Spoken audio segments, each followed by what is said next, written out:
Kontsentreeritud kemikaali kasutamine kinnises ruumis, on see siis vannituba, duširuum, saun, kus ventilatsioon on ka suhteliselt keskpärane, me tekitame endale suurepärase gaaside sissehingamise keskkonna. Tuulutame ja tagame värske õhu, kasutame kaitsevahendid, antud juhul kindad on väga head, mõnikord kemikaalide kasutamisel on tarvis ka maske kanda.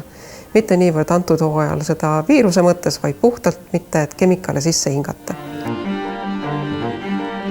Teine teema on see, kui kemikaale kasutatakse ja mõeldakse, et ma segan kokku, saame parema toime, saame kõvema kemikaali. Tavaliselt me jätame tähelepanuta selle, mida me keemiatundides põhikoolis õppisime. Need kemikaalid reageerivad omavahel ja seal tulemuseks võib olla mõni hoopis ohtlik gaas. Praegusel viirushooajal on meie infoliin enam hõivatud kõnedega, kus inimesed kasutavad testaineid. Eriolukorras tundub, et ma tahaksin kõike puhtana hoida. Ma desinfitseerin, ma pihustan võimalikult palju, lootes, et sellega ma võiksin kuidagi viirusele pihta saada. On vähe tõenäoline, et käte desinfektanti pihustades laste pähe, toidule, toidunõudele, koerale, kassile, et sellega me saame viirust kuidagi elimineerida. Mis sellega kaasneb?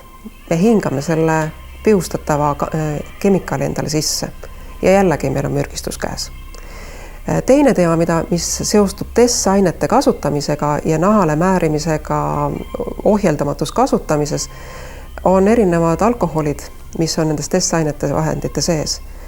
Eelkõige alkoholid imenduvad naha kaudu väga hästi. Me peame kogu aeg mõtlema sellele, et peale selle, et on tunda, et käte nahk ei pea vastu, kuidas see kemikaali toomine organismi toimub. Piisab täiesti käte korralikust pesemisest, ka kodu koristamisest, märkkoristus võiks olla sagedamini, tubade tuulutamisest, tavaline käitumisprotseduur nagu igasuguse viirushooaja puhul.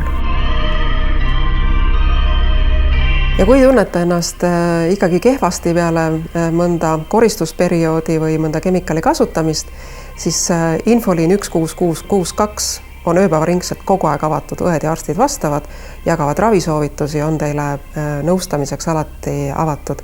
Ja kui on infovajadus ennetavalt lugeda või kust inimesel tekib küsimus, et kust ma seda infot saan nende ohuallikate kohta, siis Mürgistusteabe Keskuse kodulehel 16662.ee on olemas mürgistusriskide all need riskid loendatud, maksab ennast kurssi viia. Samamoodi on seal kodulehel olemas esmaabisoovitused, samuti videokoolitused, kuidas aktiivsust kasutada, kuidas mürgistuse puhul käituda.